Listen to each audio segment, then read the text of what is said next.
Hi, welcome to Front Porch Conversations here at the Advent Christian Village. Today we're at the Harmony Center, and we have as our Front Porch guests today Al and Martha Durrell. Thank you so much for being here and enjoying us. We hope you'll have a good time today. That's our goal. Good. And so will our viewers when they see and hear from you. Al, would you tell us where you were born and a little bit about your early life? Well, I was born in Gainesville, Florida. At the time, it was the middle of the war. But my dad had grown up here in Live Oak, so the first 5 or 6 years of my life were in Live Oak. And then we went to Jacksonville.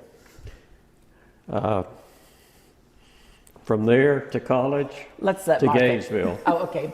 Maybe you'll elaborate on that more. But Martha, where were you born and grew up? I was born in New Jersey, lived there until I graduated from college and then got married and moved first to Florida.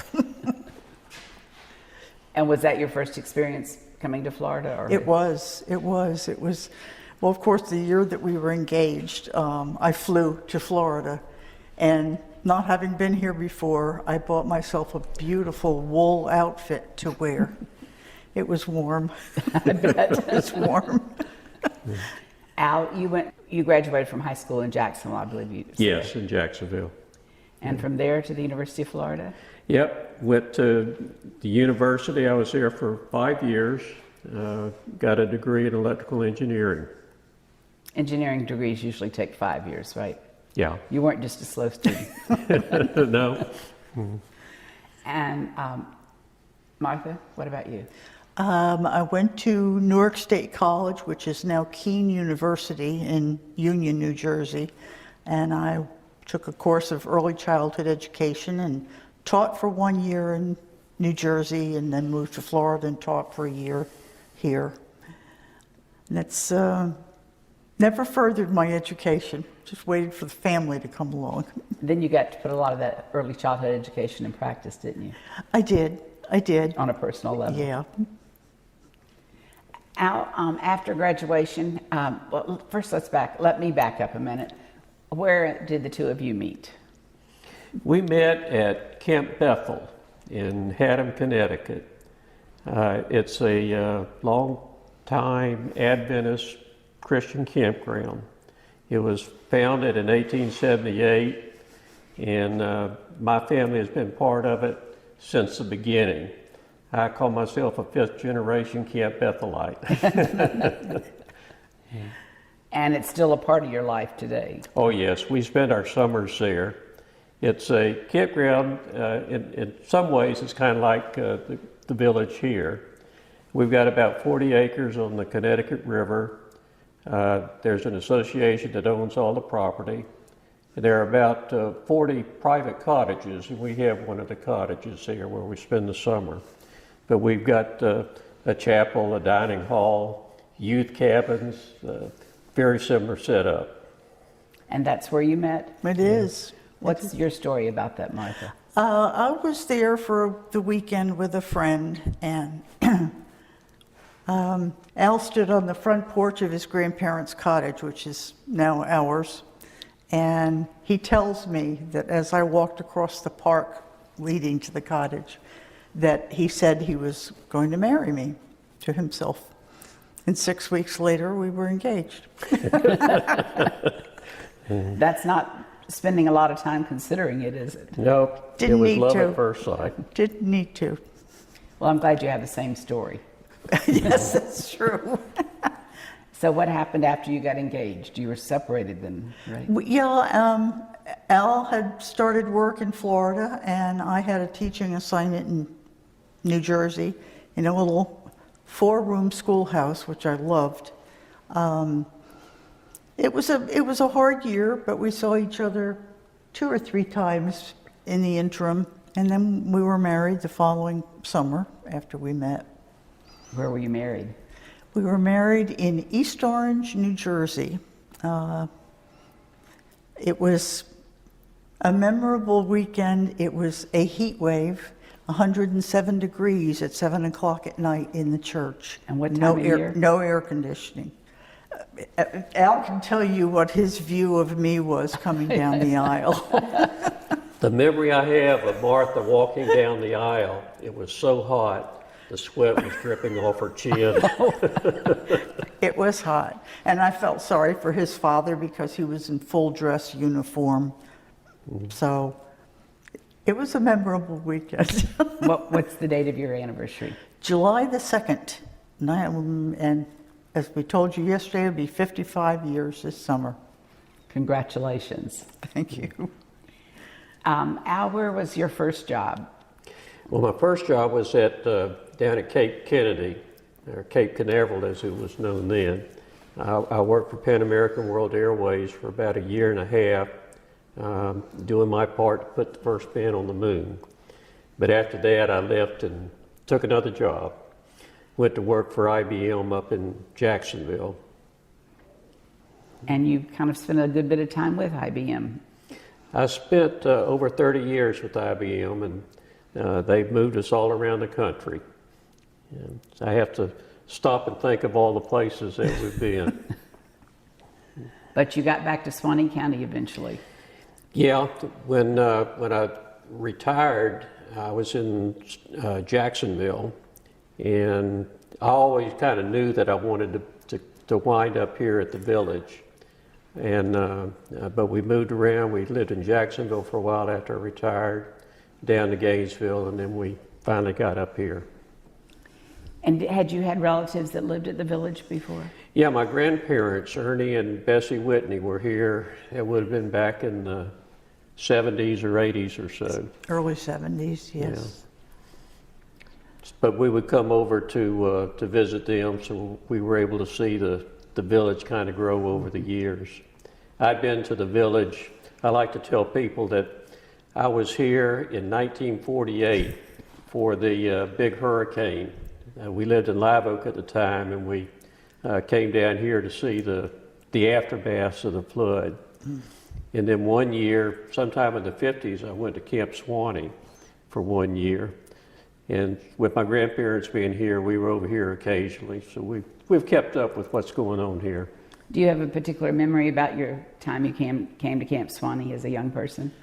You know, I was young enough, I don't remember a whole lot. I do remember going swimming in the river.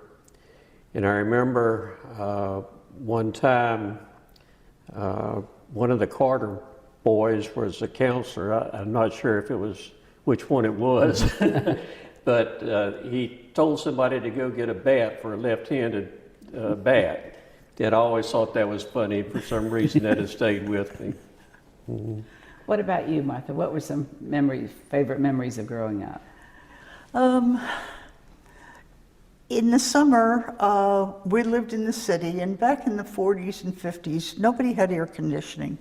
So to escape the city, my parents would evidently scrape together enough money to rent a house in the Jersey Shore. And going to Cape May, New Jersey was the highlight of my summer, and I remember the times that I spent there, and I am now on a website, or a Facebook page, I should say, of people like me who remember the old Cape May and the way it used to look. So that's really stuck with me over the years. And do you have siblings? I had siblings. I had a brother and a younger brother and an older sister. And my sister was 5.5 years older than I was. But my brother, who was the baby of the family, I was 11 when he was born, so my sister was considerably older. But I had a real close bond with my brother, and I have good memories of him. We lost him too soon. Mm-hmm. And Al, do you have siblings? Yes, I have a sister that's here at the village, Elizabeth Story, and her husband Stan. They moved in last year, I guess it was. Yeah. And I'm going to have talked to them about having a front porch conversation, so I'll see if I can learn anything new about you from them. Yeah. But it's great that it's kind of like a family reunion then, isn't it? Because you haven't lived near them in a long time, have you? We lived in Fernandina for 10 years, and my sister lived in Eula. They were, 5-10 minutes away from us then. But we're glad that they're here. Yes, we are. And we're glad that you're here as well. You have children? We do. We have two children. We have a daughter in Jacksonville and a son who lives in Texas, who just went through recently with the freezing and snow. And he has one son, so we have one grandchild. I'm sometimes envious of those who have multiple grandchildren, and other times I'm grateful that we only have one to follow. But we'll see them in a couple of weeks. We're going out. Haven't seen them in a year and a half, so it's going to be a good reunion. Yes, it will. Al, what kind of things did you do with IBM? Well, I did a lot of different things. Most of the work that I did was in software development management, but we moved all over the country, from Florida to Georgia to New York, a couple places in New York, to Texas, to Maryland, to Connecticut, Michigan, and then finally back to Jacksonville. I have to stop and think about all the stops along the way. And I think, Martha, you mentioned that your home here is your which number home? This is the 13th house that we've made the move to. I wonder about people who say, oh, I've lived in my house for 40 years. And I thought, how in the world do you accumulate everything? Because each move meant we could purge something. So it's been interesting. And we discussed with you about enjoying one house more than another. And, not so. Camp Bethel is our connection. That's our hone-in spot. So we're glad we're still able to go there every summer and be with family and friends. And Al, I think you do a little bit while you're there as well, right? That's right, yes. Yeah. Tell us a little bit about your relationship with the administration and running of the camp. Well, I was the president of the association at camp for a number of years. But actually, when I retired from IBM back in '98, I guess it was, I retired the next week we left for camp, and we do volunteer work there. A lot of the buildings here are over a century old, so you can imagine there's always painting, electrical work, all kind of maintenance to be done. So at least in my younger years, I was able to do a lot of that. And so I really enjoyed the time there. I have a lot of family in the Connecticut area, so I get to see the Connecticut family when I'm up there, and then we've got a lot of family down here as well. So I see them when we're here. I believe you have some military service, and I'd like you to share that with us. Yeah, I enlisted in the National Guard when I was in high school, and went to a number of service schools while I was in college. That was my summer jobs. So I would go off. I went to OCS at Fort Benning, spent quite a bit of time with the Signal Battalion out of Jacksonville. I was a company commander there, one of my last assignments. And my father was also in the Guard. He worked full time for the National Guard. And so I was kind of following in his footsteps a little bit. I finally retired when they pushed me out at age 60. I retired as a lieutenant colonel, but I still get a lot of benefits from the military. You know. And the military, I'm sure, benefited from your service with your areas of expertise as well. Yeah. And you have a special interest in a place in North Florida. It relates Well, to yes, Camp Landing. Actually, when my father was brought up into the World War II, he went to Camp Landing as part of the Live Oak National Guard unit, and he was part of the training group that was there. And so he was very familiar with Camp Landing. So when I was a kid, I used to do a lot of fishing and hunting with my father at Camp Landing. And then later, when I was in the Guard, we obviously spent a lot of time training there. And my father was the first commandant of the Florida National Guard OCS Academy, and he was responsible for starting what is now quite a training unit there at Camp Landing. So we get back over every once in a while. They have a World War II museum there, and we took a group from the village a few years back to that. And I understand that was a really popular trip, and I hope you'll get to lead that at another time. We'd like that. Yeah. And maybe your father was involved in my father's training, because that's where he went into the Army. Right. And where he got out. And that's not, it's about 2 hours from here, I guess. That's correct, yeah. That was a nice trip. We got some really nice feedback from people too. So anybody that wants to go see the museum, it's open to the public. And I grew up near there, so it's amazing to have watched it through, all these decades, because it's changed. From one time, it seemed like there was nothing much going on there for a while, and now it's really developed into a much bigger center. I haven't been to the World War II Museum, but I'd like to do that someday. Yeah. Alan, you and Martha both grew up in church. Tell us a little bit about your coming to faith, or when you knew. Well, the was first really church that I remember was the Live Oak Advent Christian Church. And we moved to Jacksonville. We went to the West Jacksonville Church. And then later we moved out to the north of town and we went to the Riverview Advent Christian Church. And so after we got married and started moving around, it was difficult to find an Adventist church in some of the locations. So we attended Methodist churches at just about every place we stopped along the way. But now I'm back to my roots, so to speak. And I was baptized in the, I'm trying to think of the name, I can't remember, but one of the Adventist churches here in Jacksonville, which is now the New Life Community Church. So I've got a lot of strong feelings about the Adventist church here in Jacksonville. Martha, what about you? I was raised in the Episcopal Church, and my family attended a very small, almost chapel-sized church in New Jersey. This time of year especially reminds me of that church. The smell of the hyacinth and the bulbs that were lining the altar.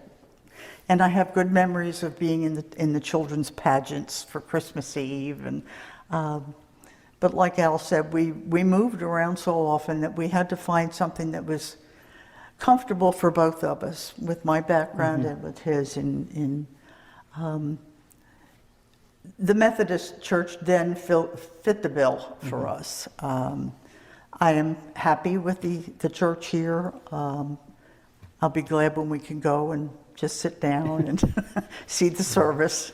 But I had my parents were both very strong in their faith. My father was one who was quiet about his.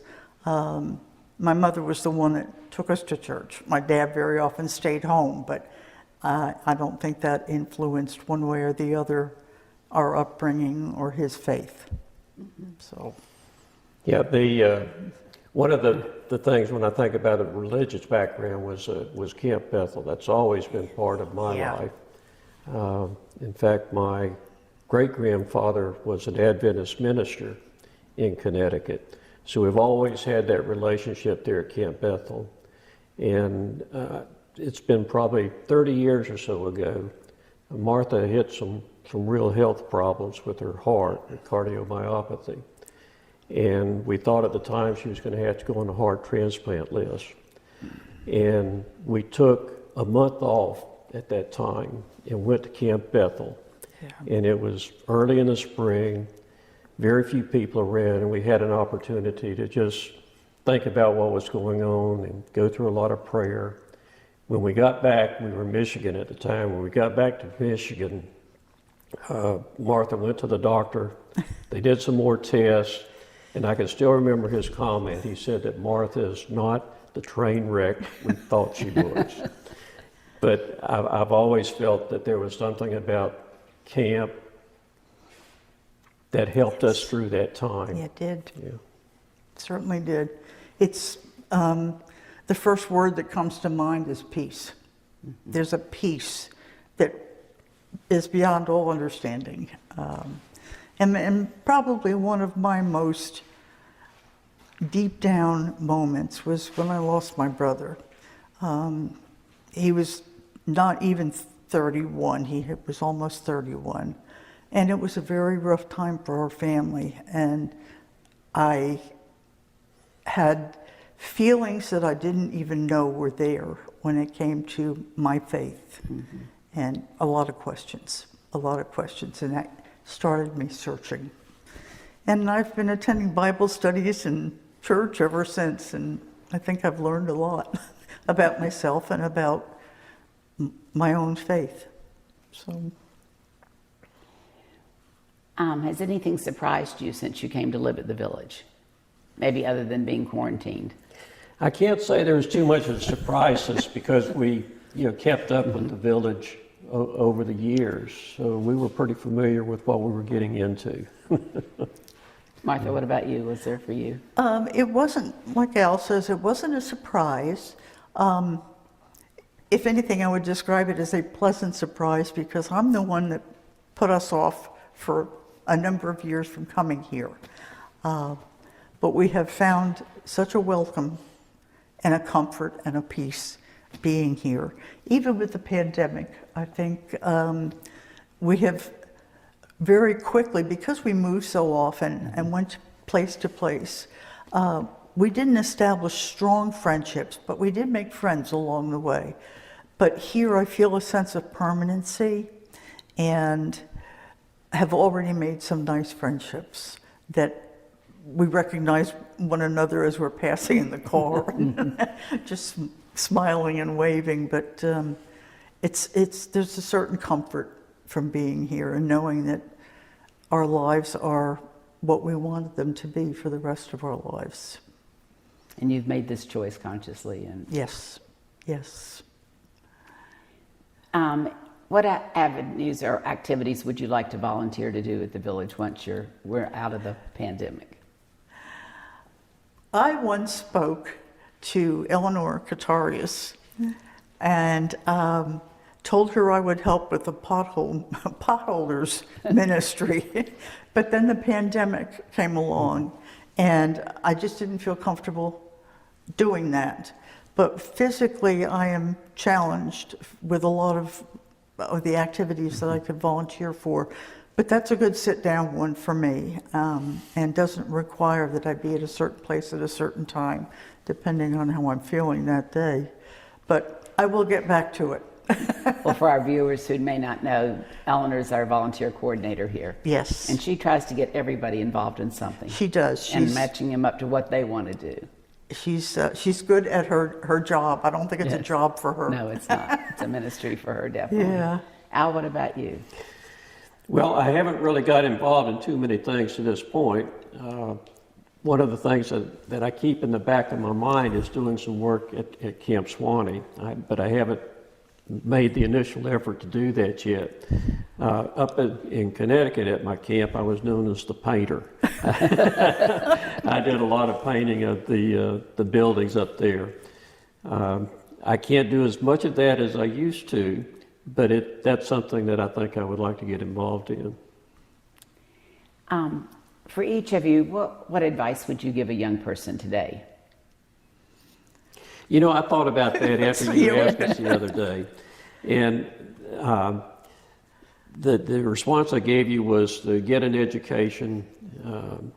And I think I would take it even beyond that. I think being inquisitive about things is very important for young people, to learn how things work in the background. I know in my job with IBM, I had an opportunity to work with a lot of different industries, a lot of different companies, and to find out how they work, what are their processes, how do they do the things that they do, I always found very interesting. And I think that being inquisitive about those kind of things is very important.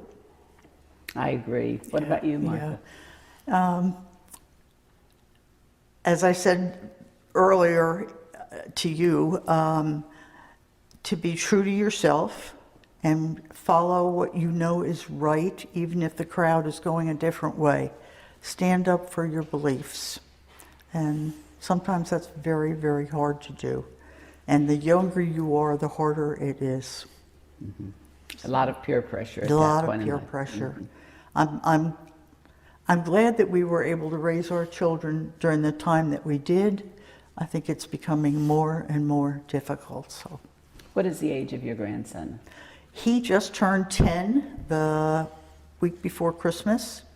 And we haven't seen him for a year and a half, so he's grown quite a bit and is doing more things than I think he's capable of. But I'm just so anxious to see him. And our son has done a real good job of keeping in touch, and we talk on the phone every once in a while. But conversations with a then 9, 10-year-old are a little difficult because they're easily distracted. They have to go do something else. So. Cut. Okay. My mind was not here at the second. I'm going to take I a little was sip thinking of about water 10-year-old too. boys, and I think that You were at the 26 minute. okay. Dry mouth. I was thinking what it would be like to have a long distance phone call with a 10-year-old boy. Yeah, it's hard. Ready? Yes. Roll. I know that you've traveled quite a bit through your jobs. So are there places you'd like to go and things that are still on a bucket list for you? Well, we've been very fortunate. We've been able to travel quite a bit. We've been to Europe a number of times. We've been to Australia, New Zealand, Hawaii. We've been to 48 or 49 states. We love to cruise, so we've been to a number of places on cruises. I can't say that there's really any place that I'm dying to go to at this point. What about you? Switzerland, the Alps. I would love to have seen the Alps, but that was not part of the, the plan. And a lot of our travel, the things that we've seen have been related to the cruises that we've been on, other than the European trips. But I'm happy where I am now. I think I've seen what I want to see. Well, that's a great way to end. And thank you so much for tuning in, and come back again and see another Front Porch Conversation.